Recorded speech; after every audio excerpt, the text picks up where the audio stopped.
Well, I suppose this was inevitable. Hello everyone, it's Niz. I've done some thinking and I want to get an actual review out of the way before I finish the montage, which I've made quite a bit of progress on despite the speed bumps. Besides, the next two major reviews are going to be very long by my prediction. Now, we should get some stuff out of the way before we start. I've been on the hype train for this game since day one, and I immediately backed the project, and obviously this is another game I had a strong history with. I want my biases out in the open before we start, but I do want to bring up to anyone new here, I do have a history of bashing games that I've backed, being heavily critical of games made by devs I deeply respect and have spoken to, and have shown a dislike towards remakes of old games. Hell, I've been critical of Strikeforce Heroes before on this channel, explaining in great lengths why Strikeforce Heroes 3 has a lot of bad qualities in game design, despite knowing full well that there's a contingent in the community as well as the game devs themselves still think it's a good game. I think of this all as tough love. I'm passionate, positive or negative, because I care. So even with the risk of pulling back punches, I'm pretty confident I will address this all honestly.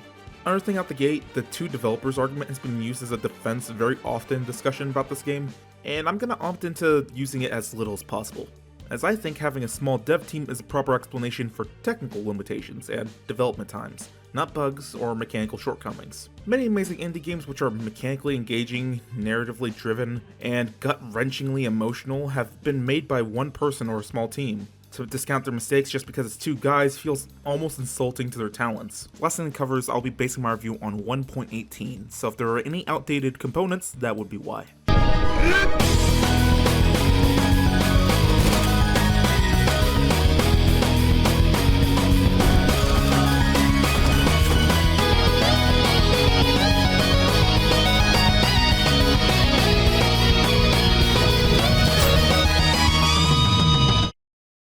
Strikeforce Heroes Remastered is an extended version of the Flash game Strikeforce Heroes, reimagined at a larger scope a decade later.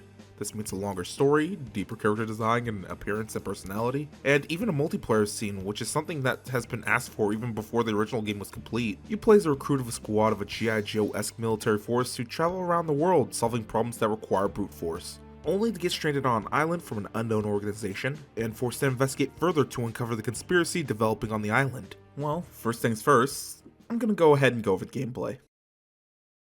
The game is a 2D side-scrolling platform shooter heavily focused on the loadout and class aspect of customization, much similar to the original game conceptually. The system allows for the classes to have a similar framework but very distinct playstyles, like the Commando's high DPS and area denial, Tanks' increased survivability and damage resist when blocking rounds, Assassin's extensive mobility with melee and high burst with sniper rifles, and the Mag's more passive but reliable generalist trade. Each class ends up being viable on most occasions, while some definitely excel in certain areas than others, but this encourages the player to experiment with each one. The remastered version of the game has some different elements though, I think the most noticeable being the progression system. In the original, you would get these weapons with the stats already determined and locked in with quite a few direct upgrades from one another, but in between those, Skyline gave weapons that were very situational and carried merit on their own even at max level. The new progression system is more akin to Strikeforce Heroes 2, which every weapon type scales up to levels and can be rebought at the shop, with variations that carry different modifiers that'll make them less or more effective, with higher rarities having more and stronger modifiers.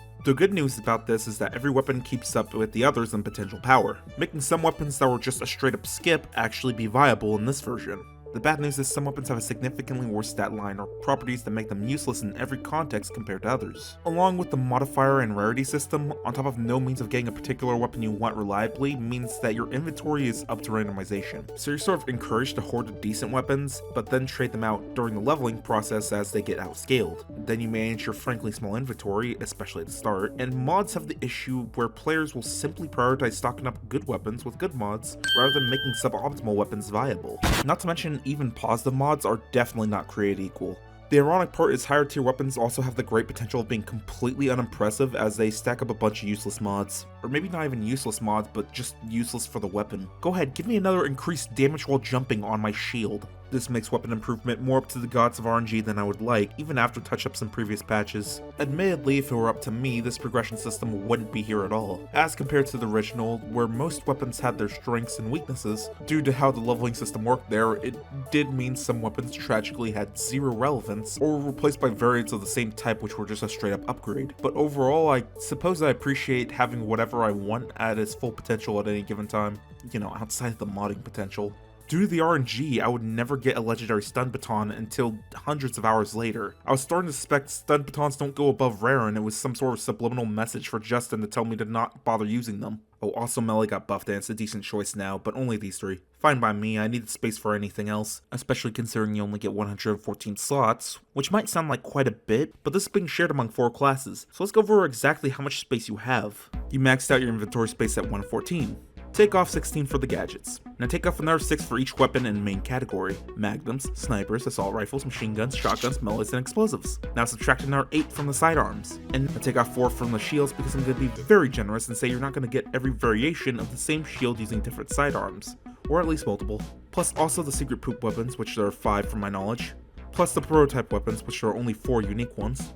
And that leaves you with 35 potential duplicates over 4 classes. You can raise that by simply removing weapons and gadgets that suck, but that's missing the point and only a band-aid solution. This gives you incredibly little room to work with, especially when there's plenty of reasons to collect weapons. What if, say, there was a bug on a specific patch that removed skins spawned on a specific variation of shield, and I wanted to keep one as a souvenir? What if I wanted multiple variations of the same weapon, as they end up fulfilling different purposes in loadout due to their mods? A quick and easy example is that I was lucky enough to get the thumper of my dreams after about 300 hours in. Having an explosion radius like this on such a powerful grenade launcher, as well as a second round in my magazine due to the mod, perfectly complements the ammo-heavy distance spam playstyle I find amusement in, while also increasing the chance of hitting multiple enemies, effectively raising potential damage output and ability charge rate. This is badass. On the other hand, it makes it even easier to team kill because friendly fire was put into the game for some reason, and I long before have gotten a very powerful thumper that's able to reliably one-shot medics and assassins without hollow point. One of these is the meta option, and definitely the one I would have to use on higher difficulties, and the other is the option I find fun.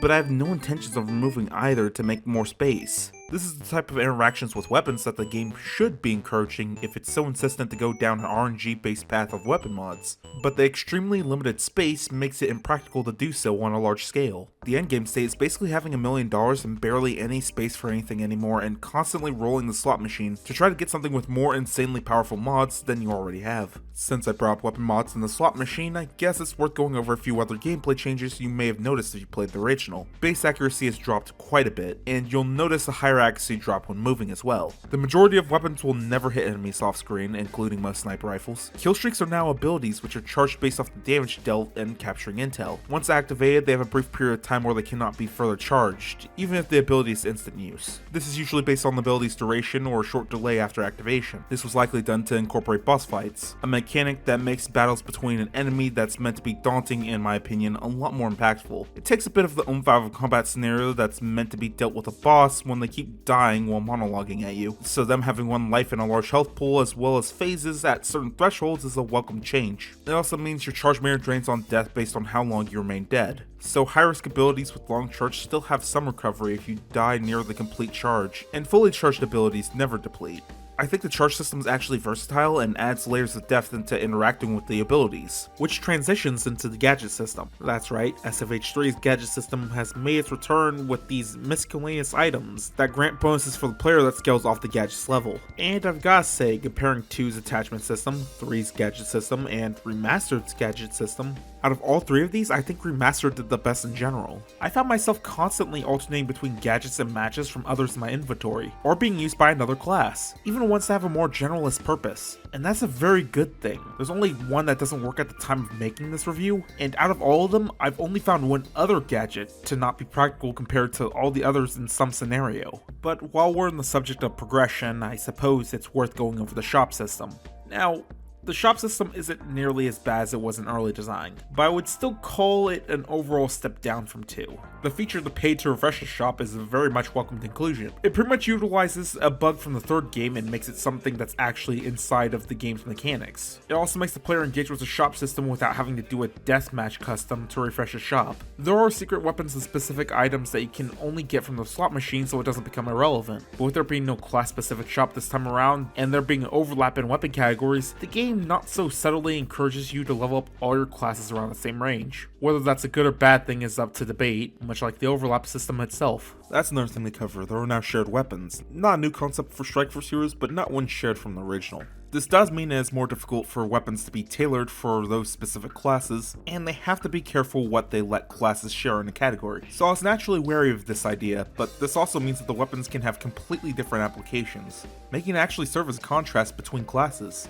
far more so than sharing a sidearm I ever had. Also, each class has a weapon category exclusive to them. All these weapon categories are pretty strong overall, and do well to show the class's typical playstyle.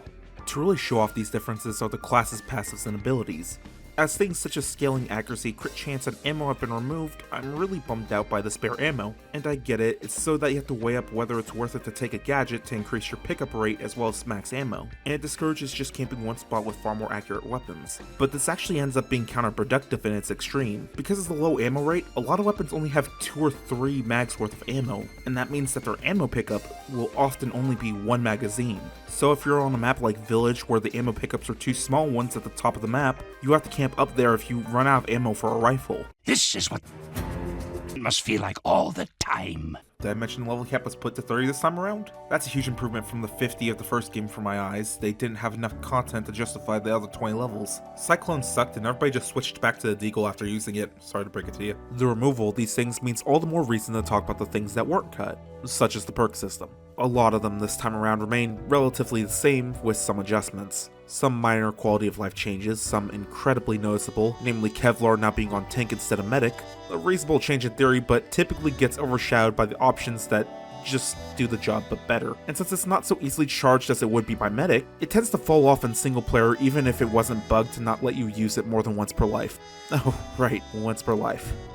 The 2 once per life passives. Well, 3 technically. Martyrdom is a once per life passive, but believe it or not, Martyrdom somehow got worse. I was screaming from the rooftops day 1 that once per life was a bad idea that takes the reward of long lifespans from good players, while giving bad players and bots an unearned edge in fights for their frequent deaths, and thus would not only feel annoying to fight against, but outright unfair. Well...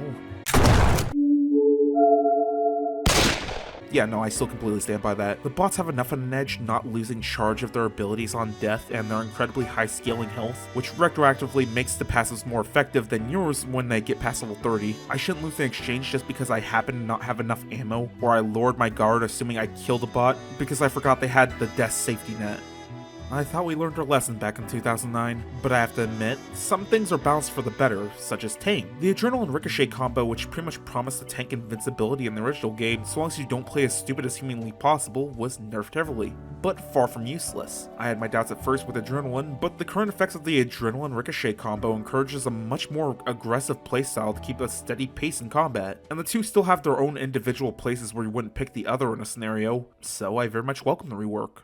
The mastery of each class is no longer useless. Tank, Assassin, and Medic have very powerful abilities that can unlock near the end of leveling, which gives them a huge power spike in specific scenarios once charged. But it doesn't mean that Commando's left out, as his tear gas is substantially stronger than before as well. He's also been given Ammo Wizard, which briefly having unlimited ammo, not having to reload, and having an increased fire rate on top of all of that is a huge power spike in of itself. Only setback is bouncing betties are no longer stackable, which, come on, I should be able to have 2 or 3 on the map, especially for a very set it and forget it ability. For what's worth, instead of despawning your previous Betty, if you activate another, it detonates the first one. In the forced crouching, it makes bots participate and does pretty much lower their movement speed and screw up their pathing in certain scenarios, which you can use to your advantage. But to really get into that, I guess I'm gonna have to actually start covering the campaign in challenge mode, which first off, spoilers from here on out. Second, I will preface this by saying that everything I'm going to cover is going to be through a single player lens. Although I've played a lot of the earlier levels and the return with groups in the past, namely during the alpha and beta, I want to cover the game in its most basic and intended form. No extra bodies, no population modifiers, just going over the experience and taking it in alone like the old days.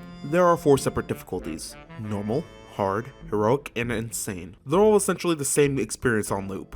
Normal is the first 15 levels, hard is from 15 to max, heroic is where you'd likely go for a challenge as, for the most part, the enemies are on an equal or slightly higher playing field, and insane is the difficulty brought to its extreme. Some may have wondered if I was going to make a review what took so long. I don't know why, it often takes me ages to make a review of a game that's years old. But in this case, the reason would be the star system, which honestly has no value other than keeping me up at night. There's no achievement for getting 3 stars on every level, and the rewards from normal to hard usually aren't worth it. The rewards do scale based on difficulty, but they're still randomized, so there's nothing really stopping the game from giving you a bad weapon with terrible mods, or just giving you yet another power cell, which you can get both from the story rolls like candy. But that's not the worst part, that would be the level scaling. Now, let's be clear, bots do not deal the same amount of damage as the players. For a while I thought they were outright outscaling me in damage, but it's the opposite. They do less, even in their prime. And yes, Justin recently nerfed the damage past level 30 even more. So they do exceptionally less damage overall, except for melee, which not only deals player level of damage, but doubles that due to a bug. That was part of the reason I made the mistake of assuming they simply had way more damage. The real reason they often outdo players in gunfights at higher difficulties is because they significantly outscale you in health. And this doesn't end up accounting for some of the already insane levels of expectation in the game. In several missions, you, the player, are already going to be heavily outnumbered or even alone, and you're pitted against enemies who have a ton more health than you, but are also able to maintain their ability charge on death, giving them another potential huge edge. This makes getting 3 stars on levels even less worth it. You can still progress just fine, the optional content is still there, you still get the achievement reward of not even enough to roll for a legendary gun, and a lot of these levels either weren't tested or balanced around having one player doing everything. How on earth does this game realistically expect me to complete a match of domination alone with a limited health pool, only melee, against 4 enemies? How does it expect me to complete a melee version of gun game up to 30 kills without taking any more than 500 damage? How does the game expect me to fight 4 medics under perpetual maximum overdrive in a 3v4 CDF when they also have double my base health? You know, the original was a 3v3, but I can't help but feel like challenge is being artificially injected into these experiences by having more enemies that are also spongier. It doesn't matter if they're doing less damage when 4 of them are firing at you. I can't! It's so easy. Before anyone hits me with the get good stick, I did beat Insane alone. In fact, I did it before the damage nerfs of 1.18 and after the damage scaling past level 30 fix in 1.11. In short, the most difficult patch in the game. And I can pretty safely assert that later levels are poorly balanced. Let me give you an example. I don't know if level 18 is even possible to complete alone on Insane without the game bugging out. The match has 3 enemies constantly spawning in to attack you and Toad for 3 minutes while you protect them. Missile is a small map with enemies spawning in on both directions. Later, a 4th enemy will also spawn in and assail you. Did I mention the 3-star this you have to not die at any point? You can't use Toad to safely body block, and if the enemies aggro onto you, they'll chase you to the end of the map, and you're limited to 5 lives. Now compare that to One Final Effort from the original game, who had unlimited spawns. It was a domination match, and you were facing 4 enemies throughout. Making a domination match where you work alone against multiple enemies is a typically terrible idea, yet it works here, because of how small the map is, and because of how they spawn. The parachute prevents the enemies from spawning in, fully active on the map with their invincibility barrier, which was a thing in the first game. You spawn in the same way, but are allowed to cut the floating short by jumping. What this does is give the player room to breathe. You are heavily outnumbered, sure, but the enemies have a longer delay to respawn, and when you spawn in, you have the luxury of distance to blink them off and get a vantage point once you're back. You also have the luxury of picking exactly where you drop down, giving you way more control over your spawn. It's completely possible to even pull this off with a substantial level deficit as Assassin, since you can use radar to pick enemies out of the sky off screen, and snipe people will give away their position by capturing a point. That wasn't a lucky shot, that was map awareness. Do you know how I beat One Final Effort on every difficulty but Insane? I swung between Toad from side to side with adrenaline and hoped that the enemy spawned with a bad enough loadout that I'd survive. Once I hit Insane, I couldn't beat it. Not legitimately, at least. I beat it because 2 of my bots simply stopped spawning in. I checked the leaderboard and they were still alive, and then it occurred to me. They were at the bottom of the map. It was oddly poetic, honestly. They were dropped to level 50 afterwards, which now puts them below the threshold, but I only won this insane level because 2 of the enemies were entrapped at the bottom of the map because they were literally too tanky to be killed by the intended kill command. One more example to really get my point across. At this point, I managed a 3-star final showdown alone, and I did this by using this loadout. What I did was deflect all the deagle shots on the first half of the battle, and keep up ricochet whenever he had a full mag. I would then make sure the middle area of the missile was clear of the Globex goons who begin spawning in on drones and fire at you. Once enough of them are out of range or I convince them to use their sidearms, I switch my shield and alternate between tanking Globex leader and using ricochet to deal damage to him as long as I can before I die, hoping he doesn't steal my pickups when I do. I didn't do it it because I was insanely good. Sure, you're seeing me deflect all of Globex Leader's shots with a deagle, and that does take getting into a rhythm, but that's only possible because I have high enough fire rate mods on my bat to even do that. And then I have a holstered shield with 62.5% damage reduction, and I can still very much lose due to unfortunate spawns of minions with powerful weapons, or myself spawning on the edge of the map after dying, and then all the minions killing me. Thank you, boys. We made the boss happy. Yeah, boss is happy. Or just really cruel jet patterns, and even if I achieve all of this, I still needed powerful mods like these to even make this possible. There's so much luck incorporated behind this experience that cheapens the victory, and there are plenty of scenarios on insane and even heroic difficulty that are just like that, which is a real shame because the Huntress boss fight was great, repair and boarding action are really fun, and a great shift from the typical match that most missions are depicted as. But then there are these levels that just drown you in enemies in an attempt to be more difficult. Self-experiment but maximum overdrive is already insanely hard, you don't need to add a fourth scientist. That's the insane and heroic campaign / challenges in a nutshell, frequently being sent back to the restart because you got unlucky, or more honestly, restarting until you do get lucky. Like, look at this butter knife insane challenge I got where there's only one guy left. I've been running around constantly trying to kill him with my hollow point butter knife, maybe getting a crit when he's full, but one slip up and it's over because I've been whittled down so badly dealing with all the other enemies because of their increased damage output on insane. Why'd that last critical hollow point not kill him? He has the M shield. Butter knife used to be a one-tap pseudo-tag sort of challenge, but because the enemies can use gadgets, abilities, and are way tankier,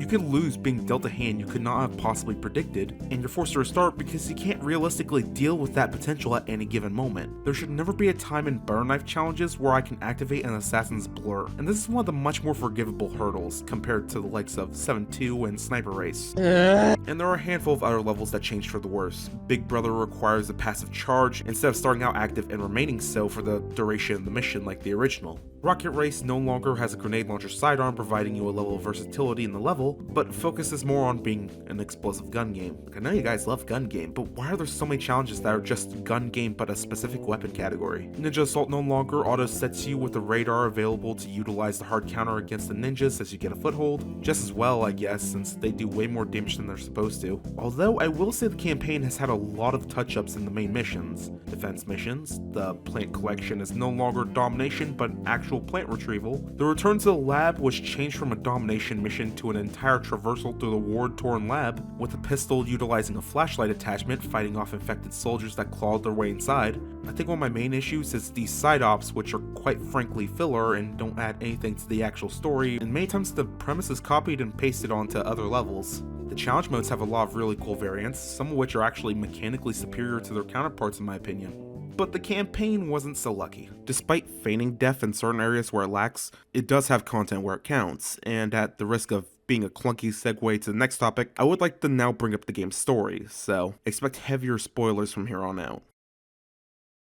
The main plot doesn't change much for the most part, so if you played the original, you already know generally how it goes. But the remaster does add a few elements and shift a thing here and there. If you think I've been too negative towards the game so far, or have been enjoying this critical streak, prepare for a U-turn, because I think the story overall is an objective improvement in almost every way. Some people will probably say it's a pretty low bar, after all, it was just a Flash game, but as I've said, one of the largest appeals of the first Raze game, Sky9's storytelling, although simple, is one of the aspects that made them stand out, and added a sense of attachment to the story, the characters that you were fighting alongside, and a higher sense of stakes. Simple? Yes. Effective? Also yes. I wouldn't call the Remastered an ambitious cinematic masterpiece by any means, but if it had remained the same, I would argue that it was lazy. Why of all things would that not be changed and improved, along with the increased production value? It expanded on this very simple premise almost exclusively for the better, answering a lot of plot holes from the originals, some of which even a nitpicker like me never thought to ask. Who the hell are the rebels? They're guerrilla now, and although we don't know what they're doing there, we do know that they're protecting high priority cargo from the heroes. What's in the cargo? Don't know. The team doesn't have clearance to know, and it's acknowledged how shady this mission is throughout the story. Why do they have aircraft despite being shot down? Globex prioritizing long-distance transport when they were suppressing the heroes, explicitly to prevent them from leaving the island. Also foreshadowing upcoming events. Why do the heroes know so little about Globex despite infiltrating one of their bases of operation? They were pushed out of the area by reinforcements and only able to decrypt a limited amount of data. The story has been tightened and refined, and you can tell the team considered what they would improve upon in this hypothetical of remaking the game even before developing it. There's a far better track of the passage of time throughout the story, as well as when and where most of the squad is at any given time. Another large form of evidence of this improvement is that Alpha Squad have many forms of purpose in the plot outside of combat. The original Strike Force Heroes cast was nothing to store memory for. The only people of note were the scientists, Globex leader, and Alpha Squad commander. Although Alpha Squad's leader had some personality, it basically came down to generic confident everyman. The scientist was only there to have a way of resolving the conflict of the plot, and Globex leader was the antagonist and tried to feign nuance in a scenario where they very much lacked it. No, I think this is very much what it seems. We're exposed to more advanced storytelling and implicit narrative over the years. You kind of realize that Jenkins was only an element of the original story to express loss and tension, without removing a potential class that could serve as backup in other missions. The squad in the original game are a bunch of nobodies whose names you could have changed and most people wouldn't have noticed. Everyone except Bull, who served not only as comic relief, but as a form of personality because of it. Bull was presented as a bulky soldier, easily shaken by injuries and the traumas of biological warfare, while still being fiercely loyal to his commanding officer. That may come across as an incredibly generous interpretation of a fraidy cat and a simpleton, but for what the original Strike Force series was, I would argue less is more, and what you do with that amount of time can be very telling. In the Remastered, I would argue all the roles in terms of value have been reversed. The protagonist is a nobody who doesn't have much relevance in the plot until near the end. It's never even acknowledged in any of the boss cutscenes except for the last that the protagonist defeats the boss. But pretty much everyone else in the cast is a lot more important in story progression, and feels more like an actual character as a result. A sacrifice I honestly am glad they made. Other than Bull, let's rip the band-aid off here, okay? I do not like the new Bull. He went from a somewhat easily distressed but fiercely loyal squadmate of Alpha Squad, maybe a bit of a simpleton but nothing egregious, to what he is now, which is an idiot and a glutton. Everyone's list of lines in the game have expanded, and almost all of Bull's lines are either him being an idiot or a glutton. Idiot, glutton, idiot, glutton, idiot, glutton. I get it! And the worst part is, I think that the stupidity of Bull has been raised to an over-the-top degree. You can have a likable moron, and there's a couple of times he almost comes close to me, namely when playing off a character I find far more likable. But to really go over the characters, I'm gonna have to actually summarize what's going on. As mentioned earlier, Alpha Squad of the Strike Force Heroes is sent out on a mission to grab cargo on an island in the middle of nowhere. When they succeed on this seemingly trivial mission, they're attacked out of nowhere by an unknown assailant, who's prioritizing their extraction rather than the VTOL or the Jeep. They fail to ward off the strangers and drop to the island. The squad appears to regroup uninjured despite the circumstances, although the transport wasn't so lucky. Only thing left is the VTOL now. They attempt to regain their bearings. Jenkins takes notice of an opening nearby that may be of interest and sets charges to blast it open. He and the protagonist scout ahead and discover a giant cave of unusual wildlife. It is only then does Alpha Squad realize they've bitten off more than they could chew, as Jenkins is seemingly possessed by an unstable and indiscriminate killing rage. The protagonist has no choice but to confront Jenkins and try to get him to his senses, but nothing seems to work, and as a result they are forced to euthanize him. It is then that Alpha Squad makes it their priority to discern exactly what's going on here. As they pursue what they learn is a laboratory nearby where explosions from attack have been overheard, Riggs and the protagonist rush to the fray to save a sole survivor, an unnamed scientist who obviously knows more than he lets on. He informs them of an old factory that has this mysterious faction that has taken up base in it, and if they have any intel, it would be there. Toad begins accessing the terminal for more information, but this requires precious time, and they only recover a small amount before having to retreat as reinforcements arrive. Toad was able to discern this was an organization called Globex, and they seem to be attempting to suppress the virus. The scientist clarifies to the squad that he was hired to work on a sedative, and that he has a suspicion that's linked to the virus, but needs samples from the source of Jenkins' demise to confirm. The squad not only encounters Globex trying to suppress the outbreak zone, but the fungi needed to be tested by the scientists.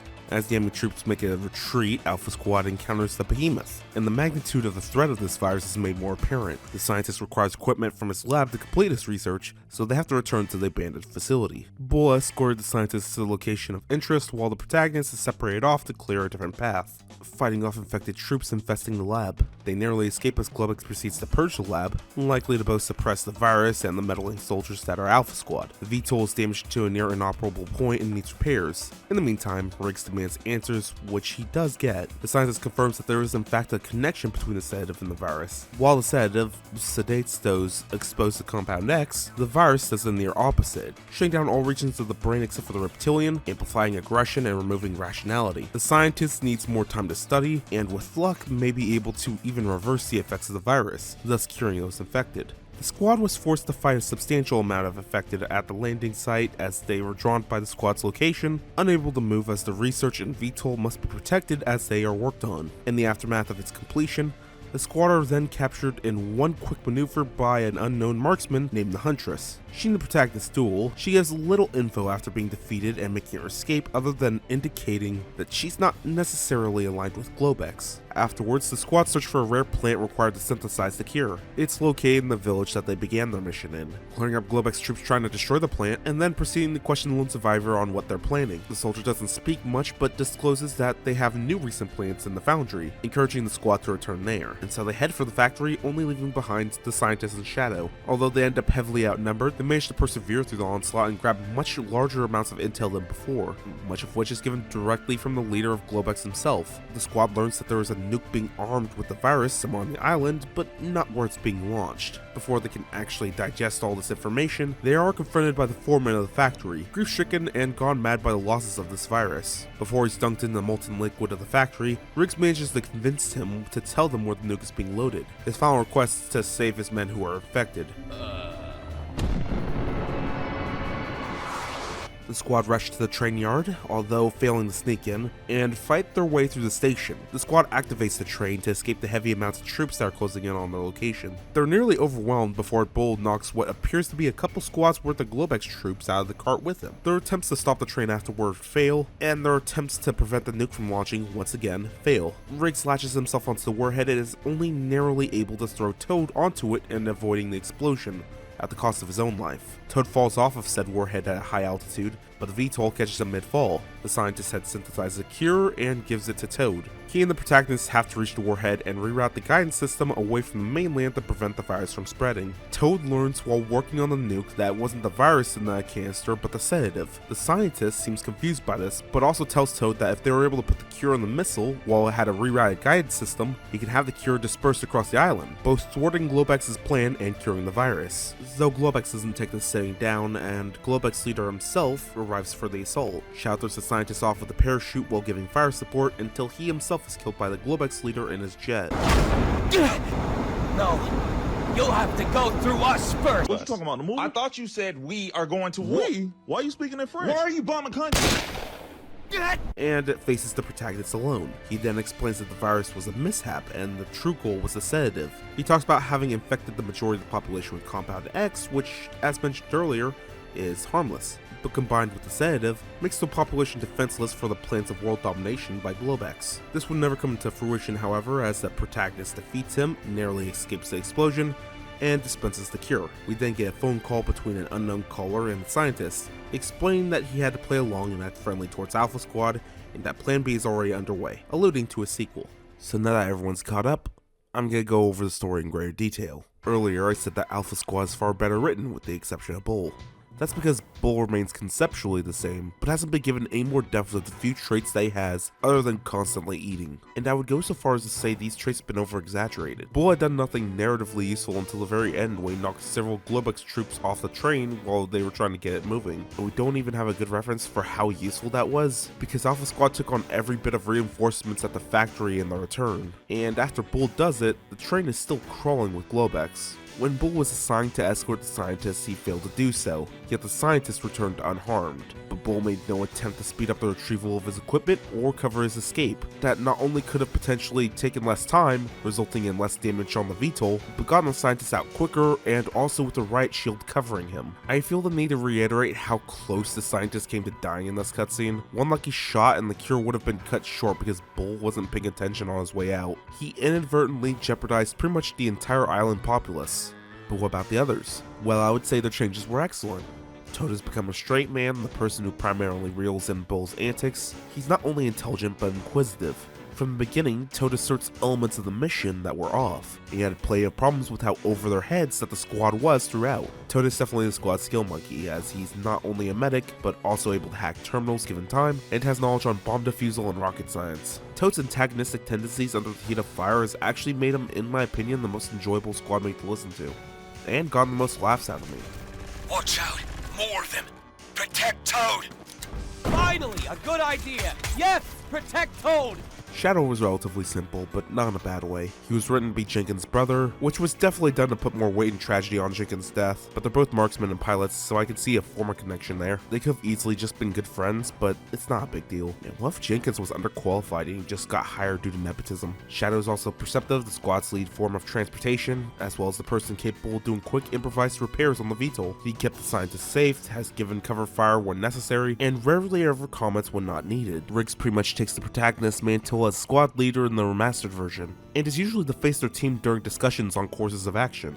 The only other character that shows any form of initiative is Shadow, but Alpha Squad follows his orders. It's easy to see Riggs' actions throughout the campaign and think of him as a reckless meathead, and a sort of simpleton like Bull. However, I'm pleasantly surprised to say Riggs is a lot smarter and capable than he seems at face value. Riggs' sense of initiative and reckless behaviors actually led to him making great split-second decisions against the advice of his companions. If Riggs had taken the stealthy approach like Shadow had suggested, the scientists would have died due to their slow approach. And there was credence to this. They already knew that combat was initiated inside the facility. If they had left as soon as they defeated Max Heat, he would have died along with the intel of where the nuke's being loaded. Riggs' final moment was to save Toad's life by throwing him on the rocket, knowing full well that if there was anyone in their squad that was capable of disarming a nuke, it would be him.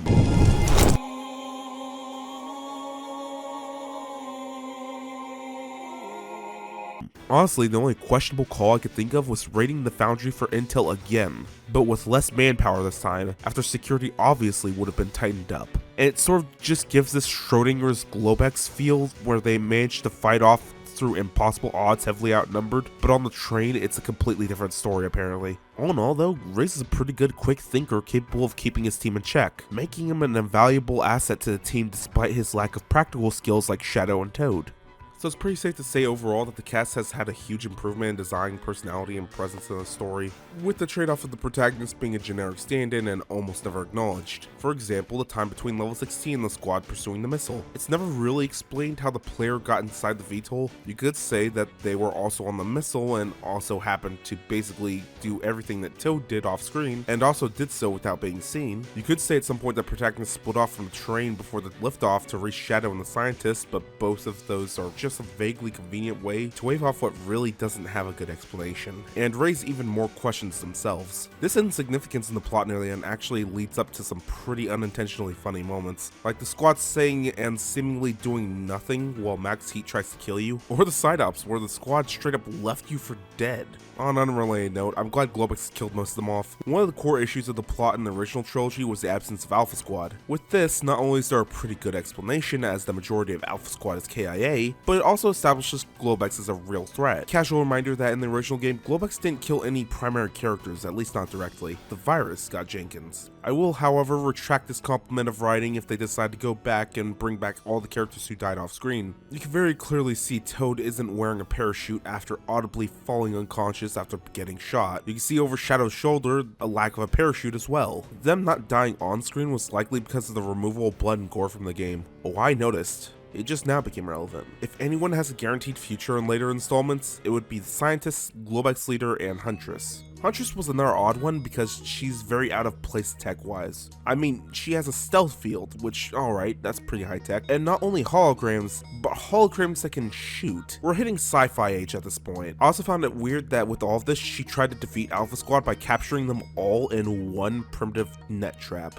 Yes, I know it almost worked, but her entire plan depended on the idea that all of them would be gathered up in this one non-specific spot, and thank goodness it didn't go off during that heavy skirmish they were involved in. We know she's not Globex, seems to be hard neutral and doesn't interfere after this point, so she's a mercenary, and I am curious what organization is giving out gear so advanced, and what their intervention means in the grand scheme of things, as this along with the orders to keep Alpha Squad in dark about the cargo heavily implies that parties outside of Globex are aware to some degree what's going on. Also, the fact Globex nabbed the sedative from the scientist after the siege and put it in the warhead, there's no way that was thoroughly tested in this span of time. I would not rush my plans as much as Globex does, after how painfully it backfired earlier, nor would I tell the only people capable of interfering with my plan at the time exactly what I intend to do. I know it's the villain monologue trope, I just wish it would die. I don't see the value in doing it as opposed to them gathering the information themselves. Sure, it makes Globex leader seem confident and prideful and he didn't give them all the information they needed to stop it, but also makes him come across as incompetent, knowing that there was someone hacking one of his terminals instead of locking it, giving them the information they needed personally. I think villain monologues are better suited for scenarios where they want the protagonist to know their motivation or the process, usually to convince them to play along in it in some way or to join forces. But honestly, that's about it. That's all the major gripes I can really think of. The game overall is coherent and wraps together well while keeping a majority of the cast relevant, which isn't as easy as it may sound. It's even subtle enough to not explain every absence explicitly. I think in pretty much every aspect, the story has had great improvements with a couple of road bumps. So, with that out of the way,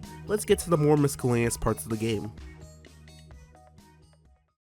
The first, and the one I'm sure people wanted to mention when I started talking about gameplay, is multiplayer. For those not in the know, people have been begging Sky9 for multiplayer in their games for a long time, and although I can see the appeal for many, in the years I've honestly found myself thinking it's far more important to focus on the single player aspect of the games, and if there is multiplayer, to focus on a small co-op PvE scene. Honestly, Raze would have a lot more potential in multiplayer PvP than Strike Force Heroes ever could in my opinion, but let's not get too far off track. The game supports co-op campaign, challenges, and custom matches of PvE and PvP variety. In the PvE aspect, bots scale in health and damage based off of the player population. No such scaling is necessary for players, so we don't see it in PvP. Honestly though, even with the scaling, having a ton of allies overwhelm the bots is shockingly effective thanks to the nerfs in their scaling and their comparably lower base damage. Nothing would have balanced this idea other than having a separate mode with a player cap, but I do appreciate the effort. Though it does further invalidate the star challenge system that doesn't seem to care whether you do it solo or with help. Do you know what the reverse difficulty spike is for butter knife domination if you have even one ally? These matches are put together with a server browser as well as an invite code system. I won't lie, I'm a server browser apologist. I think server browsers and matchmaking can coexist in harmony in a good game, but if you were to launch up SFHR right now, chances are you would have no lobbies available. There aren't a lot of people playing multiplayer, and that's not because it's a bad game, but to put simply, there's no option to join matches in progress, meaning you have to have your ear in some sort of community that sets up matches, and be available at times they're up to do something or messaging active players, all of which is a lot more commitment than you could realistically ask for the average player. I understand why it's the case, but it also means that if you're not there when the event begins, you're essentially out of luck unless you get a bunch of your friends together, and such events will only become infrequent and be no longer available for the game at some point in the future as time goes on. Hence why I think it would be more advantageous for this game to appeal to a solo and small lobby co-op system. The player count can go up to over 200 players, and I can't help but wonder to myself, who the hell is going to get more than a tenth of that many people in a match regularly? The maps already get crowded with 20, matches are obviously unbalanced with the inclusion of weapon mods, so it's usually considered good etiquette for the host to disable them in the match, but even then that won't help you from the fickle nature of peer-to-peer server hit registration. A lot of this is why I considered the multiplayer miscellaneous. It's a supplement to the actual product, even if the game often feels like it isn't balanced around the fact that in normal circumstances there's only one of you. What about the art? Visually, I think the game is amazing. The map looks gorgeous, except I think Lab's lower area filters could use a bit of toning down. They utilize lighting on character models. There are shells coming out of your weapons as well as discard magazines as you reload. They have a very short timer after despawning, but it is a nice touch. I also especially appreciate that the explosives have different models, making it easier to differentiate which type is being fired. That might seem like a small thing, but when two grenades come flying at you at the edge of your screen, and you can only dodge one of them, it's pretty great being able to tell at a glance which one's gonna deal half as much damage to you. The backgrounds are very detailed, environments react to gunfire based on the surface. The normal player model looks on point to the original aesthetic, the eyes blacked out and often obscured with eyewear or a helmet. The appearances are a lot more combat ready compared to the later installments, much like the original. It's very true to form in my opinion, and the only ones that deviate are community made and the joke skins. Although I do wish more time was taken to go over the lip syncing of characters and cutscenes. Not only are they not in sync for the overwhelming majority of the game, a lot of the times their mouths only have two different frames alternating. They don't visually enunciate, which you can easily get away with in games where there's no voice acting. But with it here, it just becomes distracting. Another thing that's driving me nuts is the props. So when you begin a match in Biolab and fire over a crate that has an enemy across it, you'll end up hitting the glass bottle instead of the enemy, and I can't express how infuriating that is at times. Don't even get me started with the explosive tank that scares me more as a genuine weapon than the M202 does. Speaking of things that are meant to show a rise in production value, but honestly just kinda get in the way, I would argue that for the match end screens. If you win a match, it takes over half a minute, not including the cutscene or the skipping of it, to get back to the menu. To go over this point by point, 4 seconds on the final kill cam, 4 seconds seconds to show whether the match was a victory or a defeat, 5 seconds of showing the final score of the 2 teams or of 2 players, about 6 seconds of showing the leaderboard before it fades to black, 10 seconds for the battle report, and another 4 seconds for the mission completion reward. This may sound melodramatic, but I will remind everyone that this is happening at the end of every match. If you were to only complete the campaign and do no side ups, that is 10 minutes and 46 seconds of idle time. That is enough to get a couple more missions out. If you lose a campaign or challenge match, it at least skips the battle report and rewards. But I get frustrated if I lose a match and didn't successfully exit out of it before the defeat screen makes me sit through another additional 15 seconds. You could easily smash the victory or defeat screen, the final score, and the scoreboard into one screen segment. And I know it's because I did it for every other game and it could shave off half the time easily. What about the sound design? Well, I'm not gonna lie, the UI sound design could use a bit work. Don't look at me like that.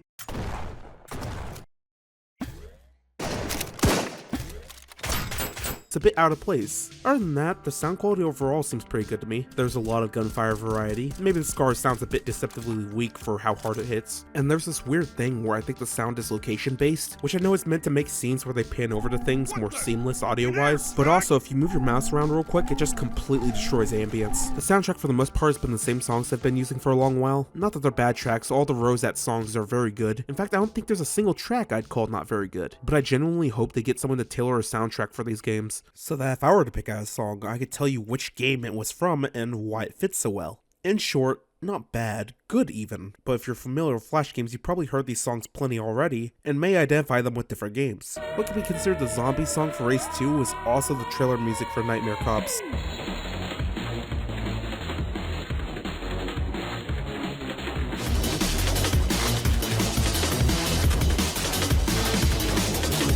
The voice acting is pretty good overall from everyone. Sheen Chiplock does an excellent job exemplifying a personality of every character and giving them an inflection that complements their personality to boot. The female voices done by Aaron Lundquist were fairly well done as well, though both have some moments that aren't as emotion driven as I'd want them to be, namely when male activates full radar and females activate true tank. Full radar up. Let him have it. The voice for Max Heat is Elgin Foster, who does well to depict the melancholy foreman rampaging and projecting his grief onto Alpha Squad. You boys got a train to catch. I guess what remains now is going over the final verdict, which for anyone who's new, I don't do a rating system. I usually tell if and how much I recommend the game based on its overall quality and price point, which is why I was a lot harder on Indivisible than I was on Suit's Absolute Power. But to the question, is Strike Force Heroes Remastered worth the $20? I would say yes, with a few asterisks. Strike Force Heroes Remastered is more of a remake if anything, and those two phrases are often interchangeable, but when I say this, I say the game has a lot of elements that are familiar, but in terms of mechanics, progression, and writing, it has quite a few changes around its core. The game is unbalanced in certain levels and difficulties. There really is no incentive to go completionist on this game. Beating both challenge modes and campaign on Insane doesn't even reward you enough money to do a single spin for a class-specific legendary primary. The multiplayer requires for you to be in contact with some form of community around the game, and quite frankly, there's still a bit of work that needs to be done to adjust it. It wants to incentivize longer player retention, but falls flat because of these things. But if you're not after that, if you want to play through a game with a refined story, visual upgrades, and maybe you prefer the progression system of the second game, this might be the game for you. Some people would say this game doesn't hold legitimacy if its price tag outside of its name, but I could say with confidence I've bought a game like this at this price if it didn't even have the brand. But if you're still a hard maybe on this game, I suggest wishlisting it, keeping some tabs, and whenever it goes on sale, skim through the updates to find out what changed. You might like what you see.